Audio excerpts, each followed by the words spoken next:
갈라디아서 6장 1절부터 5절 말씀을 우리 한 목소리로 함께 봉독하시겠습니다. 형제들아, 사람이 만일 무슨 범죄한 일이 드러나거든 신령한 너희는 온유한 심령으로 그러한 자를 바로잡고 너 자신을 살펴보아 너도 시험을 받을까 두려워하라. 너희가 짐을 서로 지라. 그리하여 그리스도의 법을 성취하라. 만일 누가 아무것도 되지 못하고 된 줄로 생각하면 스스로 속임이라. 각각 자기의 일을 살피라. 그리하면 자랑할 것이 자기에게는 있어도 남에게는 있지 아니하리니 각각 자기의 짐을 질 것이라. 아멘. 우리 지난주 말씀 복습하겠습니다. 지난주 말씀은 너무나 유명한 말씀이죠. 갈라디아서 5장 22절부터 26절 말씀이 되겠습니다. 우리 함께 암송하시겠습니다. 복습 암송입니다.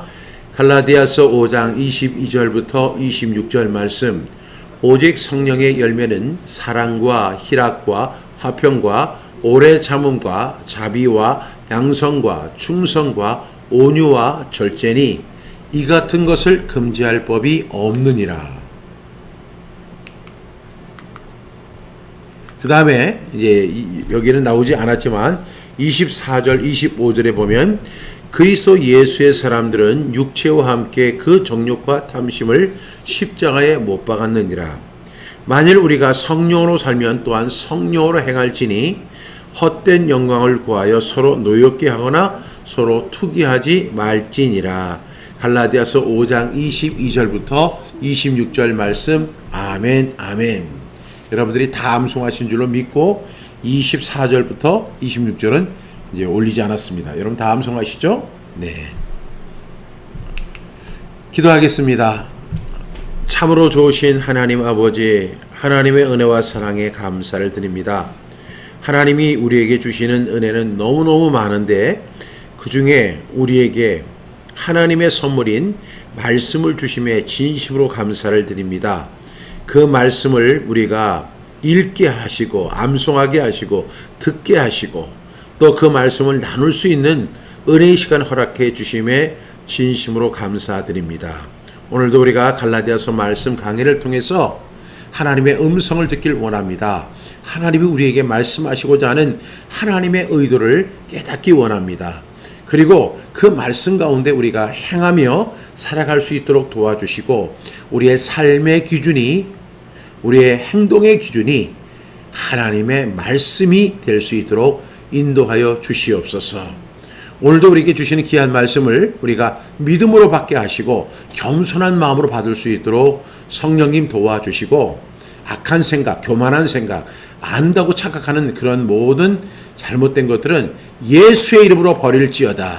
그리고 우리가 겸손하고 그리고 온유한 심정으로 하나님의 말씀을 대할 수 있는 우리 모두가 되게 하여 주옵소서. 예수님의 이름으로 기도드렸습니다. 아멘. 오늘은 갈라디아서 6장 1절부터 5절 말씀을 통해서 성령의 인도를 받아야 자기 착각에서 벗어난다. 성령의 인도를 받아야 자기 착각에서 벗어난다 라는 제목으로 하나님의 말씀을 나누도록 하겠습니다. 여러분, 우리가 자기 착각에 빠져 있는데 그 자기 착각에서 벗어날 수 있는 방법이 있다면 그것은 바로 성령의 인도함을 받을 때 가능하다는 말씀입니다. 여러분, 자기 자신에게 가장 무서운 것이 무엇일까요? 그리고 자기 자신의 눈을 감게 하는 것은 무엇일까요? 그리고 더 나아가서 궁극적으로 자기 자신을 속이는 일은 무엇일까요? 여러분 한번 이 말씀을 여러분 기억해 보십시오. 정말로 나에게 가장 무서운 건 뭘까? 내 눈을 감게 하는 건 뭘까? 그래서 궁극적으로 나 자신을 내가 속이는 것은 무엇일까? 그게 뭘까요? 착각입니다. 이 착각이라는 말을 이 국어사전에서 이렇게 이야기를 해요. 어떤 사물이나 사실을 실제와 다르게 잘못 느끼거나 지각함. 잘못 지각한다는 거죠. 그러니까 어떤 사물이나 어떤 사실을 사실이 아니게 잘못 느끼고 지각하는 행위를 우리가 착각이라고 하는 거예요.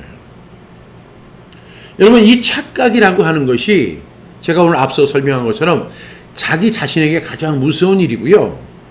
그리고 자기의 눈을 감게 하는 것이고 궁극적으로는 자기를 속이는 일이 되는 것입니다. 그러면 여러분, 이 착각에 대해서 많은 사람들이 너무 쉽게 관가를 하는데 이 착각에 대해서 오늘 한번 깊이 있게 좀 나눠보려고 합니다.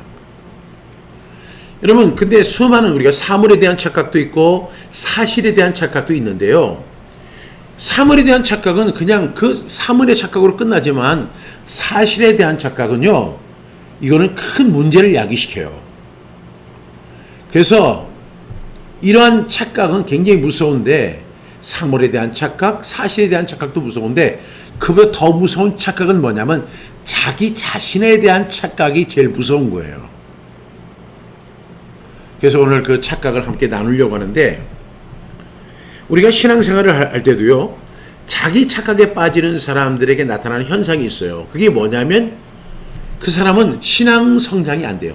신앙 성숙이 이루어지지 않아요. 그래서 교회 생활을 오래 합니다.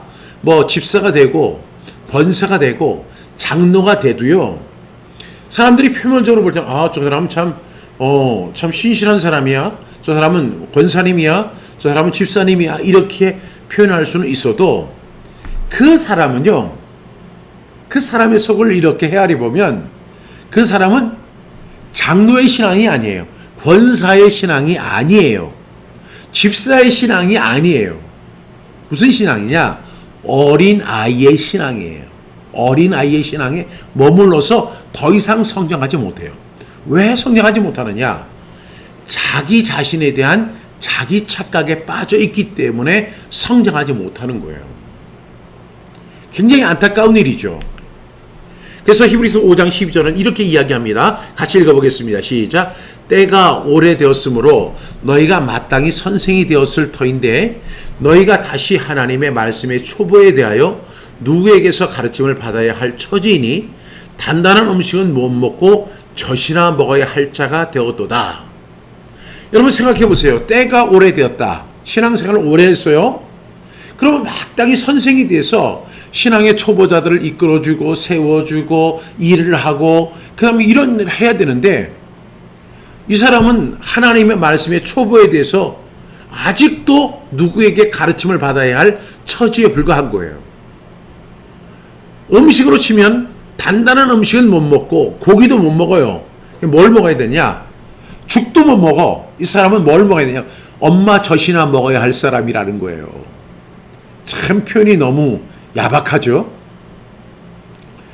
아니, 죽도 아니고 고기도 아니고 단단한 음식도 아니고 지금 너는 젖이나 더 먹고 와라, 이런 얘기를 들어야 한다는 거예요. 왜? 이 사람은 때가 오래되어서 신앙생활을 오래 했고 그래서 직분도 얻고 그리고 어떤 사람들 앞에는 인정을 받을지 몰라도 하나님의 말씀의 초보에 대해서 다시 배워야 해요. 가르침을 받아야 하는 입장에 머물러 있어요. 왜 이런 일이 벌어질까? 자기 착각에서 벗어나지 못하기 때문에 그렇습니다. 여러분, 왜 성장하지 못할까요? 그 이유는요, 자기 착각에 빠져서 자신이 되지도 못했는데 된 줄로 착각하기 때문에 그런 일이 벌어지는 거예요. 오늘 말씀이 바로 그 말씀입니다. 동시에 이런 사람들이 이렇게 시간이 지나게 되면 믿음의 성장이 이루어지지 않을 뿐만 아니라 자기 고집이 엄청 강해져요. 그래서 자기만 옳다고 생각하게 되고, 그래서 그러니까 성장은커녕 고집만 강해져서 스스로 자신에게 진노를 쌓는 삶이 된다는 거예요. 여러분, 자신에게 진노를 쌓는 것처럼 어리석은 삶이 어디 있겠어요. 그런데 이 고집이 센 사람들은 그런 결과를 가져옵니다. 그래서 로마서 2장 5절에서는 이렇게 이야기합니다. 시작. 다만 네 고집과 회개하지 아니한 마음을 따라 진노의 날 곧 하나님의 의로우신 심판이 나타나는 그 날에 이 말 진노를 내게 쌓는도다. 다른 사람에게 쌓는 것도 아니고 그 진노를 자기 자신에게 쌓는 어리석은 고집을 행하게 된다는 것입니다. 이렇게 자기 착각에 빠지면 엄청나게 무서운 결과를 가져오는 것을 우리가 알 수 있어요. 여러분, 착각은 모든 사람들이 겪는 무서운 병이에요. 그래서 이런 말 들어보셨죠? 오고 가는 착각 속에 헷갈리는 너와 나. 오고 가는 착각 속에 내가 넌지 네가 난지를 모르는 거예요. 또한 이런 말이 있죠. 착각은 이북에서도 자유다. 이북은 자유가 없는 국가인데 그 이북에서도 착각은 자유래요. 그 다음에 무식한 사람이 용감해. 이런 이야기 들어보셨죠? 이런 것들이 바로 자기 착각을 겪는 사람들에 대한 표현이라고 할 수 있습니다. 그래서 찰스 다윈, 우리가 기독교인들은 찰스 다윈 굉장히 싫어하죠. 그런데 찰스 다윈은 이런 이야기를 했어요. 무지가 지식보다 더 큰 확신을 갖게 된다.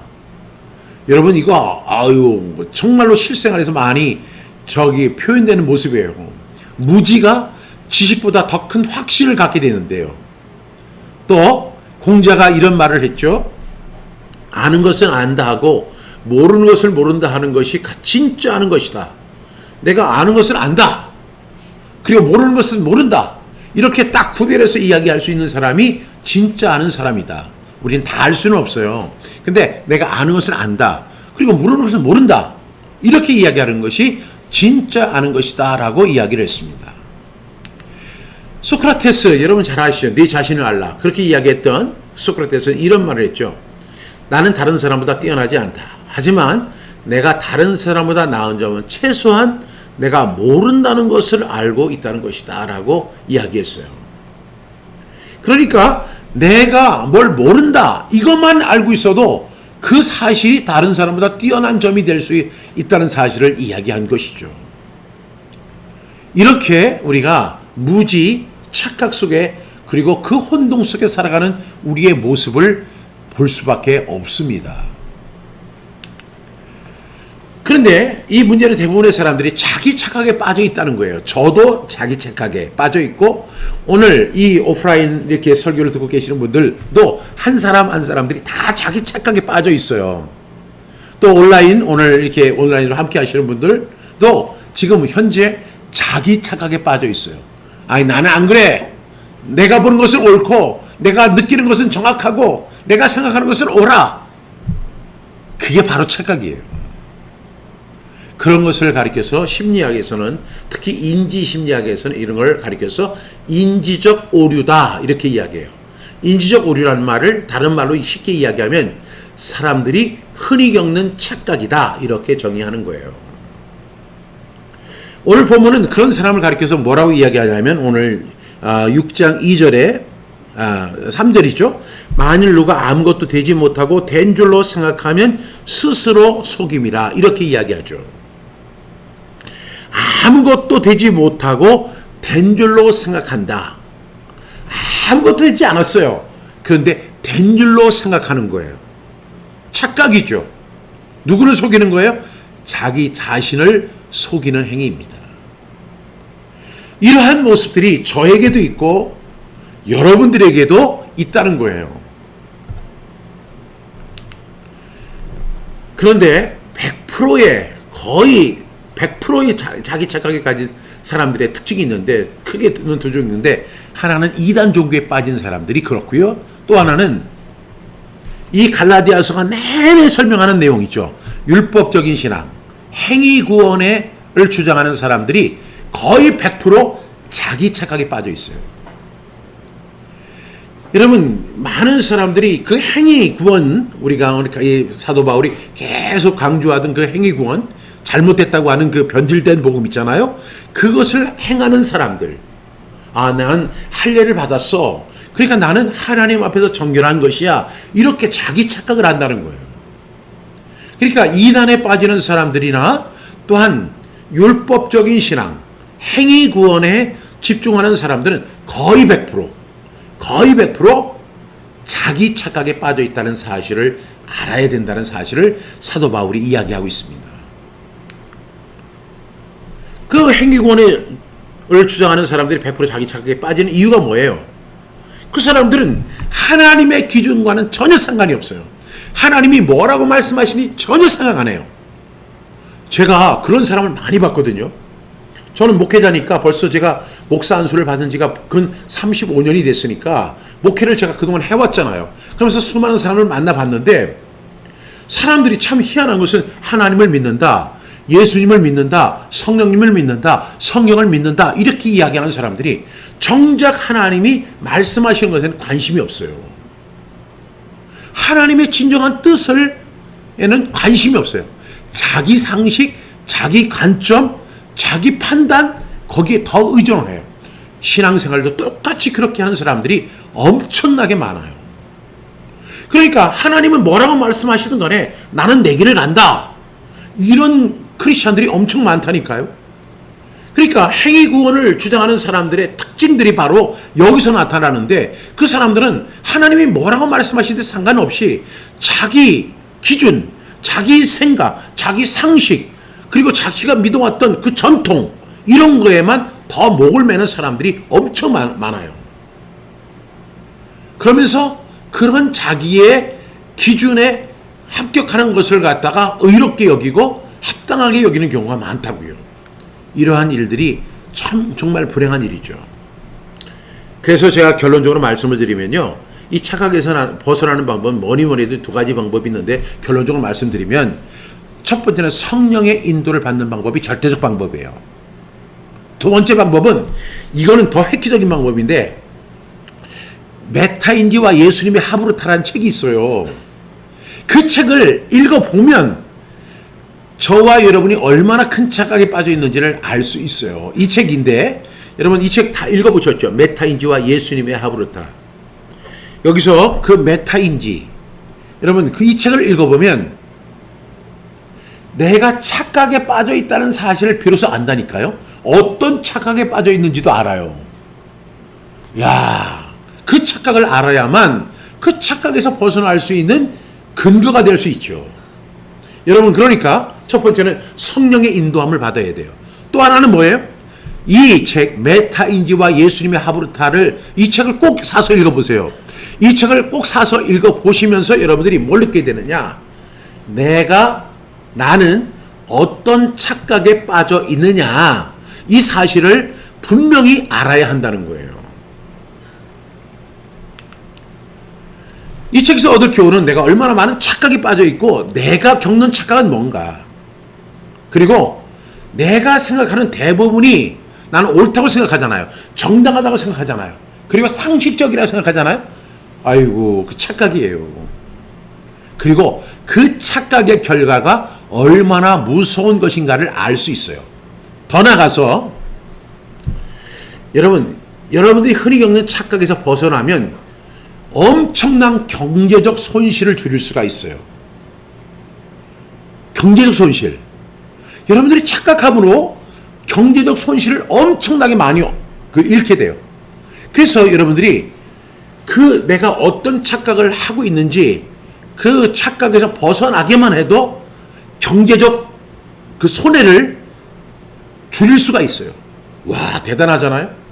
그러니까 여러분들이 꼭 그렇게 되기를 바랍니다. 어떤 책이라고요? 메타인지와 예수님의 하브르타. 이 책을 쓰신 분은 정말 천재라고 생각이 들어요. 제가 이 책을 읽으면서 제가 틈틈이 이 책을 보거든요. 지금 이 그림을 보세요. 지금 그 뇌 속에 있는 것이 다 흩어져 있잖아요. 이것을 결합시켜야 된다니까요. 그러면 우리가 성령의 인도를 어떻게 받을 것이고 어떻게 우리는 착각에서 벗어날 수 있을까? 1절 말씀 우리 함께 읽겠습니다. 시작. 형제들아 사람이 만일 무슨 범죄한 일이 드러나거든 신령한 너희는 온유한 심령으로 그러한 자를 바로잡고 너 자신을 살펴보아 너도 시험을 받을까 두려워하라. 우리가 착각에서 어떻게 벗어나느냐? 어떻게 성령의 인도함을 받느냐? 여러분 어떤 현상이 생겼어요. 범죄한 일이 생겼어요. 드러났어요.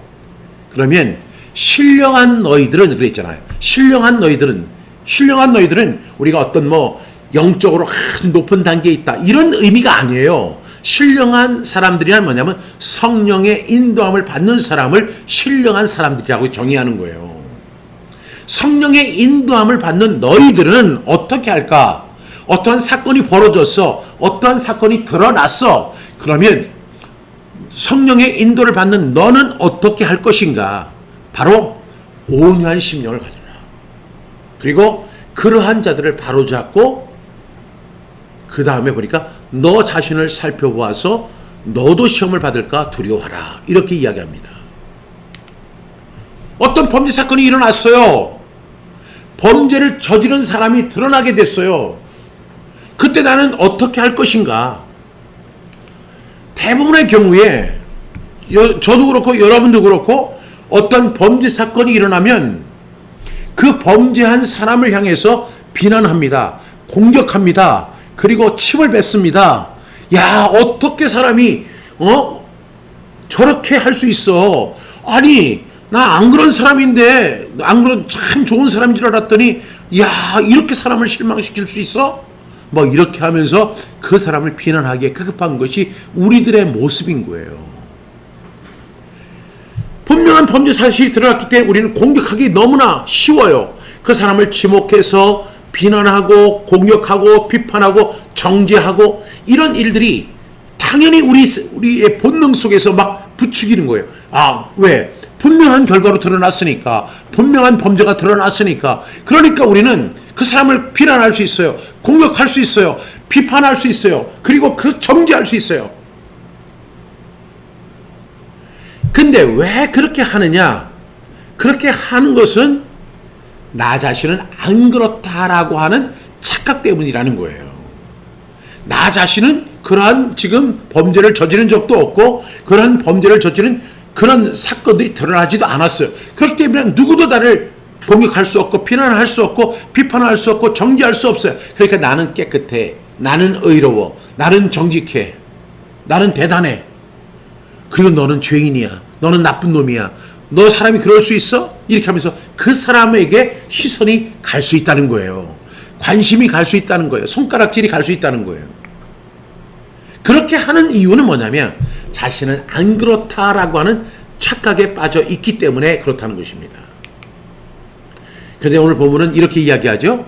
온유한 심정으로 그러한 사람을 바로 잡으라는 거예요. 그 사람이 잘못했는데 그것을 그냥 묵과하거나 방관하거나 그냥 눈을 감아버리는 것이 아니라 형제님 이거 잘못됐습니다 하고 그러한 사람을 바로 잡아야 돼요. 어떠한 심정으로? 온유한 심정으로 막 성질을 내면서 당신 왜 그래? 뭐 이렇게 얘기하면 그 사람이 그래요. 너는 뭐 잘났다고 그래? 그러니까 우리가 온유한 심정으로 그러한 사람을 바로 잡아야 되죠. 두 번째 우리가 해야 할 일은 뭐냐면 내 자신을 돌아봐야 돼요. 그리고 나도 이런 일에 빠지지 않도록 두려워해야 돼요. 이것이 착각에서 벗어나는 성령의 인도법이에요. 야, 나도 이럴 수가 있겠구나. 나도 이러한 작은 일 때문에 이렇게 큰 결과를 갖다가 만들어낼 수 있구나. 나로 이러한 죄인으로 사람들에게 비판받을 수 있겠구나. 그래서 그 사람에게 우리가 손가락질을 하는 것이 아니라 결국은 시선이 자기에게로 돌아와서 오늘 뭐라고 이야기합니까? 너희는 온유한 심령으로 그러한 자를 바랐고 너 자신을 살펴보아 너도 시험을 받을까 두려워하라. 두려워하라. 나도 이런 시험을 받아서 이런 결과를 내지 않을까 두려워하고 자기 자신을 항상 두려워하면서 성령의 인도를 받으라는 것입니다. 여러분, 그런 문제가 있을 때 내 자신을 돌아보고 이런 일에 빠지지 않도록 내 자신에게 80% 이상의 비중을 둬야 돼요. 50대 50이 아니에요. 우리는 그 사람이 잘못한 것에 대해서 우리가 바로잡아야 하는 일이 20이라면 80은 나한테 포커스를 맞춰야 돼요. 나도 이럴 수가 있구나. 나도 이렇게 잘못될 수 있구나. 나도 이런 범죄를 저지를 수 있구나. 나도 이렇게 잘못될 결과를 가질 수 있구나. 그러면서 그 사람을 바로잡는 일에 20이라면 80은 자기에게 포커스를 둬야 돼요. 그리고 그 다음에 더 나아가서 우리는 책임적인 자세를 가져야 합니다. 2절 말씀 보겠습니다. 시작.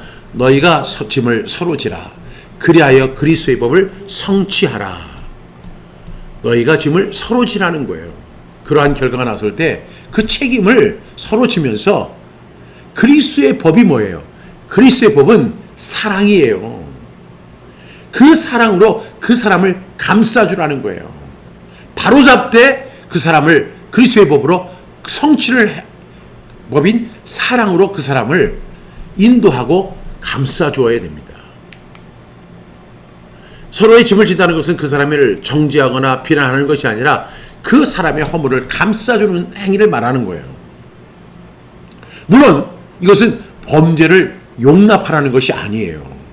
그 범죄에 대해서는 바로 잡아줘야 되죠. 그러나 그 사람의 짐을 같이 지는, 책임지는 자세가 우리 모든 그리스도인에게 같이 있어야 돼요. 왜? 우리는 그리스도 안에서 형제요 자매입니다. 그리고 우리는 그리스도의 안에서 형제와 자매라고 하는 사랑의 띠로 하나가 된 사람들이기 때문에 우리는 공동 책임을 지는 자세를 가져야 한다는 것입니다. 이것이 바로 성령의 인도를 받는 사람들의 모습입니다. 여기서 그리스도의 법은 바로 성령의 9가지 열매와 관계가 되죠. 첫 번째가 뭐죠? 사랑하는 거예요. 그럼에도 불구하고 사랑하고, 그럼에도 불구하고 기뻐하고, 그럼에도 불구하고 그 사람과 화평을 이루고, 그럼에도 불구하고 그 사람과 그 사람에 대해서 오래 참아주고, 그럼에도 불구하고 그 사람을 자비하게 여기고, 그 사람에게 좋은 일을 해주고, 그리고 충성을 다하고 온유한 자세를 가지고 끝까지 절제하는 그러한 모습들이 바로 그리스도의 법을 성취하는 자세인 줄로 믿습니다. 문제는요, 대부분의 사람들이 그렇게 하지 않는다는 거예요. 너는 범죄자지만 나는 안 그래. 너는 나쁜 놈이지만 나는 좋은 사람이야. 너는 사람들에게 평판이 안 좋지만 나는 사람에게 좋은 평판을 갖고 있어. 이렇게 생각하면서 그 사람을 비난하는 일에 앞장서는 거예요. 다시 말하면 착각을 한 거죠. 3절 말씀 보겠습니다. 만일 누가 아무것도 되지 못하고 된 줄로 생각하면 스스로 속임이라. 여러분, 아무것도 되지 못하고 된 줄로 생각하는 게 뭐예요? 착각이죠. 그리고 그 착각은 결국에는 자기에 대한 속임으로 가게 된다는 것을 우리는 말씀을 드렸습니다. 여러분, 대부분의 사람들은 여전히 착각에 빠져 있어요. 특히 행위 구원을 주장하는 사람들, 그런 사람들은 대부분 그렇습니다. 그런 사람들은 이렇게 얘기해요. 내가 주일 성수했어. 그러니까 나는 의로워. 너 주일 성수 안 했지? 나는 주일 성수했어. 그러니까 하나님 앞에 난 더 의로운 사람이야.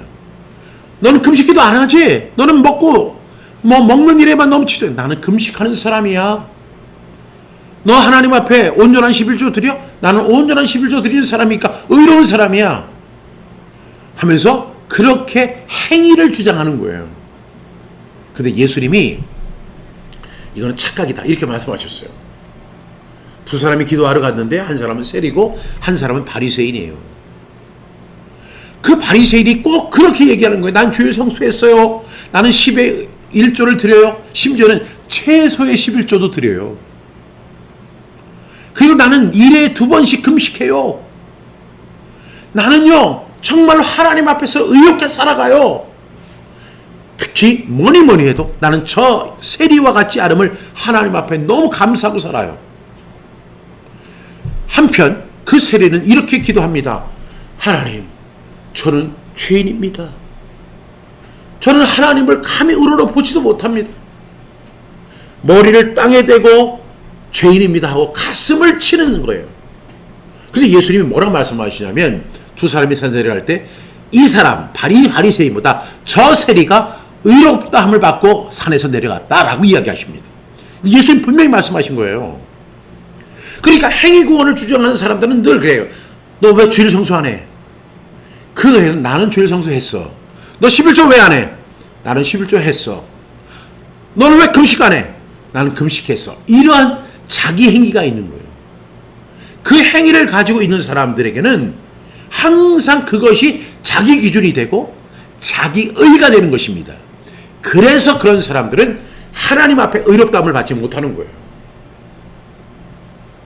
그것을 뭐라고 이야기한다고요? 착각이라고 이야기하는 거예요. 나는 너보다 낫다. 너보다 신앙생활 잘한다. 나는 너보다 의로운 사람이야. 너는 지금 범죄한 사실이 드러났지? 너는 빼도 박도 못하는 그런 죄에 걸려있지? 너는 나쁜 사람이야. 그렇지만 나는 의로운 사람이야. 나는 착한 사람이야. 나는 존경받는 사람이야. 그렇게 생각하는 자체가 착각이라는 거예요. 이렇게 그런 착각을 하는 것은 그것은 다른 사람을 속이는 게 아니에요. 결론적으로는 자기 자신을 속이는 결과를 갖고 온다는 거죠. 여러분 동의하시죠? 오늘 설교 너무 무섭지 않아요? 그냥 당장 이제 그만 듣고 나가고 싶죠? 그러면 그것도 착각이에요. 문제는요, 우리가 해야 할 일은 다른 사람을 쳐다볼 시간이 없는 거예요. 내가 다른 사람과 비교해서 나는 너보다 나. 이거 착각이라는 거예요. 그 생각을 하면서 살아가는 동안에 하나님 앞에 의롭다함을 받지 못하게 된다는 사실을 우리가 꼭 기억해야 합니다. 이런 사람들, 특히 행위구원을 갖다 의지하는 사람들이 100% 이런 사람들이에요. 그러면 우리는 어떻게 살아야 할까요? 어떻게 성령의 인도를 받아야 될까요? 4절 말씀 보겠습니다. 시작. 각각 자기의 일을 살피라. 그리하면 자랑할 것이 자기에게는 있어도 남에게는 있지 아니하리니. 각각 자기의 일을 살피는 것입니다. 남들과 비교하지 말라는 거예요. 자기 자신을 살피라는 거예요. 다른 사람 쳐다보지 말고, 다른 사람 비교하지 말고, 다른 사람 비판하지 말고, 다른 사람 앞에서 잘난 체 하는 마음 갖지 말라는 거예요. 우리는요, 조금만 가지면 우리보다 그 못 가진 사람 보고 비판하는 경향이 있어요. 누가 그러냐면 제가 그래요. 제가 하루는 제 차가 너무너무 더러운 거예요. 제가 바빠서 세차를 못했습니다. 그 제 차가 얼마나 더럽겠어요. 그냥 비도 오고 눈도 오고 하다 보니까 차가, 근데 세차를 하러 가야 되는데 세차를 할 시간이 없어요. 근데 도저히 안 되겠다 싶어서 하루는 세차를 했더니 차가 반짝반짝 광이 나는 거예요. 그리고 불과 5분 후에 이렇게 운전을 하고 가는데 저 차가 좀 더러워요. 그러니까 제가 뭐라고 얘기하냐면, 아우 참 세차 좀 하지. 어떻게 저렇게 더러운 차를 끌고 다닐 수 있을까? 불과 10분 전에는 제 차는 저 차보다 훨씬 더러웠다고요. 세차 한 번 했다고 괜히 우쭐해져가지고 눈이 높아져가지고. 다른 사람 비교하지 말고 자기 세차나 열심히 하라는 거예요. 그리고 내 자신에게 질문을 하라는 거예요. 여기서 우리 오늘 4절 말씀에 보니까 각각 자기의 일을 살피라 이런 말씀이 나오는데, 이 말씀이 뭐예요? 자기의 일을 살피라. 자기의 일을 어떻게 살펴요? 그거는 자신에게 질문하라는 말이에요. 이 원어에서는 자신에게 질문하라는 거예요. 나는 올바로 살고 있는가? 내가 하는 행위는 옳은 것인가? 내가 하는 것은 이건 성경적인 것인가? 내가 하는 것은 하나님의 선하신 뜻인가? 하나님의 기뻐하시는 것인가? 하나님의 온전하신 것인가? 이것을 갖다가 질문해 보라는 거예요. 자기 자신 누가 제일 잘 알아요? 제일 모르는 것도 자기고 제일 잘하는 것도 자기예요. 그런데 그 잘 모르는 자기를 제일 잘하는 자기로 만들려면 어떻게 해야 되느냐? 자기 자신에게 질문해야 돼요. 이거는 하나님의 기준일까? 하나님의 선하신 뜻일까? 하나님의 기뻐하시는 뜻일까? 하나님의 온전하신 뜻일까? 이렇게 질문하다 보면 스스로 답을 얻게 되고, 거기에서 뭐가 나오냐면 자기에게 자랑할 것이 나옵니다. 그래, 내가 오늘 하나님 말씀대로 살았더니 너무 좋아. 남들은 그런 거 모르죠. 그러면 혼자에게만 자랑할 것이 있게 되는 거예요. 당연히 다른 사람에게 간섭하지 않게 되는 거죠. 여러분 한번 생각해 보세요. 자기 자신에게 질문하고 자기 자신에게 질문하면서 이것이 하나님의 선하신 뜻일까? 하나님의 기뻐하시는 뜻일까? 하나님의 온전하신 뜻일까? 이것은 성경적인 일일까? 이것은 하나님이 정말 기뻐하시는 일일까? 이런 거 생각하면서 살아가는 사람이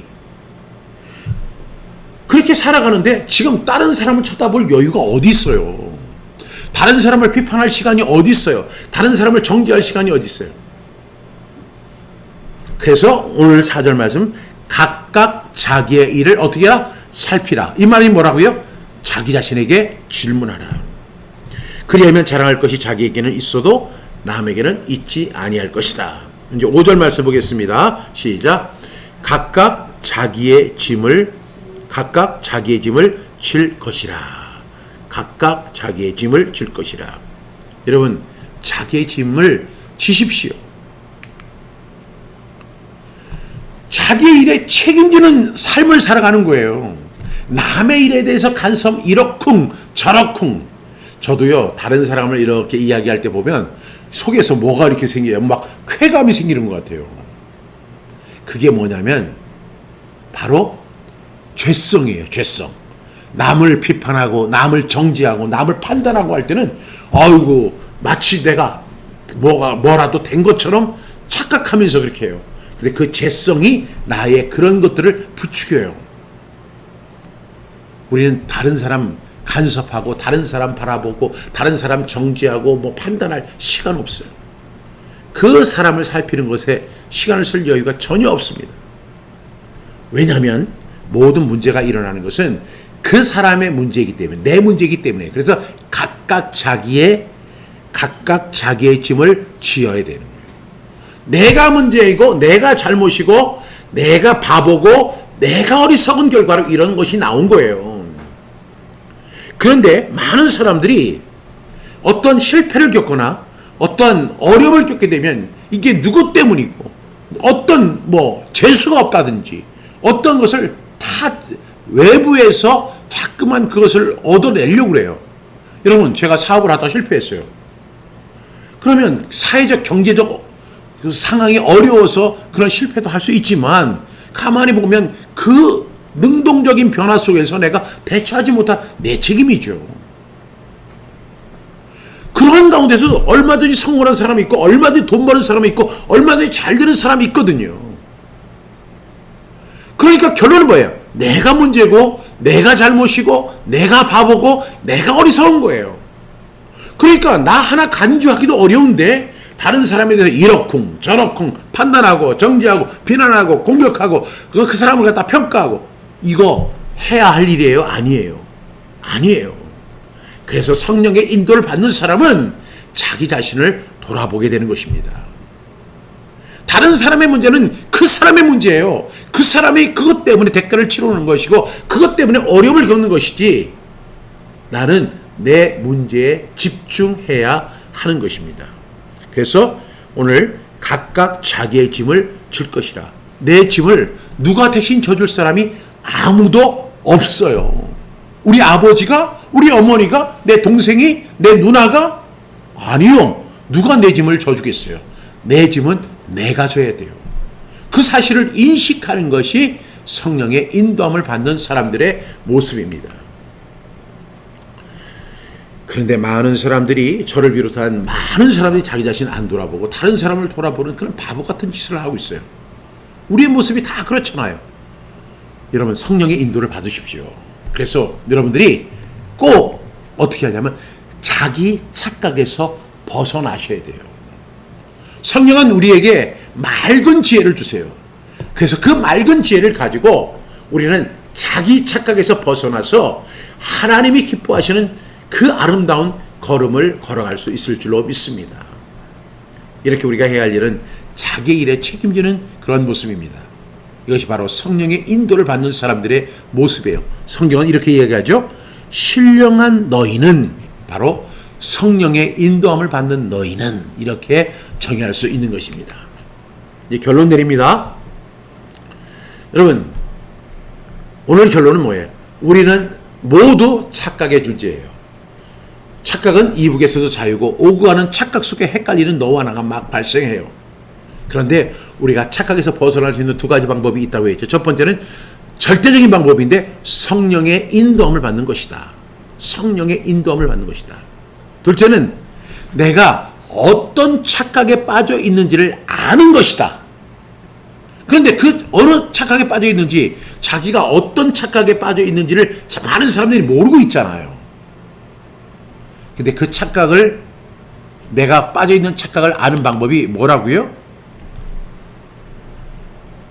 그 착각은 바로 이거예요. 내가 착각에 빠져 있지 않다는 생각을 하는 것이 착각이고, 내가 보는 것이 정확하다고, 내가 생각하는 것이 옳다고 생각하는 것이 착각이거든요. 근데 이것이 착각과 현실 속에서 구분이 잘 안 되는 경우가 엄청 많잖아요. 그럴 때는 어떻게 해야 된다고요? 이 책을 보라는 거예요. 이 메타인지와 예수님의 하브루타라는 책을 꼭 읽어보세요. 그럼 내가 어떤 착각에 빠져 있는지를 알고, 내가 이러한 착각 속에 빠져 있구나. 우리 사람들은 흔히 착각의 존재라고 하는데 그 사람들의 착각은 다 각각 다르거든요. 근데 내가 이런 착각에 빠져 있구나. 메타인지와 예수님의 하브루타 이 책 꼭 읽어보시고, 참고로 이 책은 누가 썼느냐면 박종신 목사가 쓴 거예요. 기독교 역사상 최초의 메타인지에 관한 책이에요. 여러분, 그래서 나는 어떤 착각을 하고 있는가, 나의 착각 정도는 어느 정도 심각하냐, 그리고 메타인지와 예수님의 하브루타 꼭 읽어보고, 이제는 우리가 제발 좀 착각에서 벗어나야 돼요. 되지도 못하고 된 줄로 착각하는 사람들, 자신을 속이는 사람들, 죽어도 성장 안 되는 사람들, 그리고 죽어도 고집 똥꼬집을 갖고 살아가는 사람들. 왜? 착각에 빠져 있으니까. 그러면서 그로 인해서 경제적 손실, 시간적 손실, 몸의 손실을 다 보는 사람들. 여러분, 착각에서 제발 벗어나셔야 돼요. 이 책 꼭 읽어보시고 도움을 얻으시기 바랍니다. 그리고 각각 자신을 돌아보는 저와 여러분 다 되기를 주님의 이름으로 축복합니다. 기도하시겠습니다. 사랑하시는 주님, 우리는 착각을 하고 삽니다. 그 마귀가 우리를 자꾸만 착각하게 합니다. 되지도 못했는데 된 줄로 생각하게 합니다. 이러한 착각에서 벗어날 수 있도록 성령님 인도하여 주시고, 겸허히 그 주님의 인도하심, 성령의 인도하심을 따라가는 우리 모두가 되게 해주셔서 성령의 9가지 열매를 무럭무럭 맺는 우리 모두가 되게 하여 주옵소서. 예수님의 이름으로 감사하며 기도합니다. 아멘.